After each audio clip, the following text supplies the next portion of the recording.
सकारात्मक दृष्टिकोण भए तपाईलाई फाइदा हुनेछ।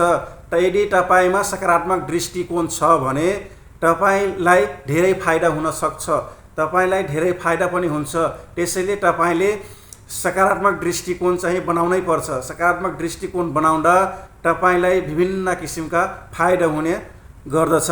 यदि तपाईले सकारात्मक दृष्टिकोणले हेर्दै भने बनाउन सक्यो भने तपाईलाई विभिन्न किसिमका फाइदा हुने गर्दछन्। जस्तै फाइदा नम्बर 1, जीवनका खुसियालीहरू बढाउँछ। तपाईको जीवनमा खुसियालीहरू धेरै आउँछन् यदि तपाईँ सकारात्मक दृष्टिकोणले हेर्नुभयो भने। तपाईलाई सकारात्मक दृष्टिकोण छैन भने जीवनमा खुसियालीहरू बढ्न सक्दैनन्। जुन मान्छे नकारात्मक हुन्छ त्यो मान्छेलाई नकारात्मक हुन्छ त्यो मान्छेमा खुसियाली आउँदैन। त्यसैले सकारात्मक दृष्टिकोणहरू हुनु एकदम जरुरी छ। यदि सकारात्मक दृष्टिकोण भयो भने तपाईको जीवनमा एकदम खुसियालीहरू आउने गर्छन्। त्यसैले सकारात्मक दृष्टिकोणका फाइदाहरू यी हुन्। सकारात्मक दृष्टिकोण बनाउने गर्नुपर्दछ। नम्बर 2, समस्याहरू समाधान गर्छ। तपाईले कुनै पनि समस्यामा अल्झिनु भयो भने यदि नकारात्मक सोच्नुभयो भने त्यो समस्या समाधान हुन सक्दैन, बरु जटिल हुन जान्छ। त्यसैले चाहिँ सकारात्मक दृष्टिकोणले हेरियो भने समस्या पनि समाधान हुने गर्छ। त्यसैले तपाईले सकारात्मक दृष्टिकोणले हेर्नु एकदम जरुरी छ।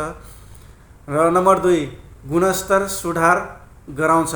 तपाईमा सकारात्मक दृष्टिकोण छ भने गुणस्तरमा पनि सुधार हुन्छ। किनकि कुनै पनि चिज केही नराम्रो हुँदा तपाईले त्यसलाई सुधार गरियो भने गुणस्तर हुन जान्छ। त्यसैले चाहिँ सकारात्मक दृष्टिकोण एकदम जरुरी छ। तपाईले सकारात्मक भएर मात्र हेर्नुस्। नकारात्मक चिज कुनै पनि राम्रो हुँदैन र त्यसले फाइदा पनि दिँदैन। सकारात्मक तपाईको दृष्टिकोण छ भने धेरै कुरा चाहिँ फाइदा हुने गर्छ, गुणस्तरमा पनि सुधार हुन्छ। र नम्बर 4, नाफा वृद्धि गर्छ। तपाईमा यदि सकारात्मक दृष्टिकोण छ भने फाइदा हुन्छ। तपाईकोलाई फाइदा चाहिँ वृद्धि गर्दछ। अब नोक्सान गर्ने त कुरै भएन।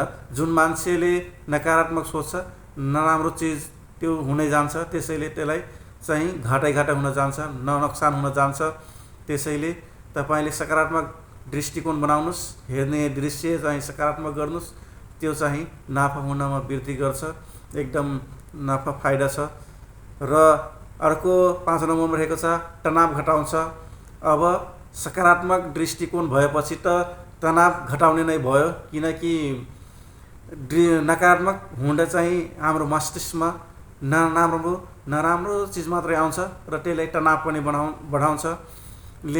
नकारात्मक चिजले तनाव मात्रै बढाउने गर्छ भने सकारात्मक चिजले तनाव घटाउने गर्छ। सकारात्मक दृष्टिकोणले तनाव मात्रै घटाउने गर्छ। त्यसैले तनाव घटाउने पनि मद्दत गर्दछ। यदि तपाईको सकारात्मक दृष्टिकोण छ भनेपछि तपाईलाई तनाव मुक्त पनि बनाउने गर्दछ।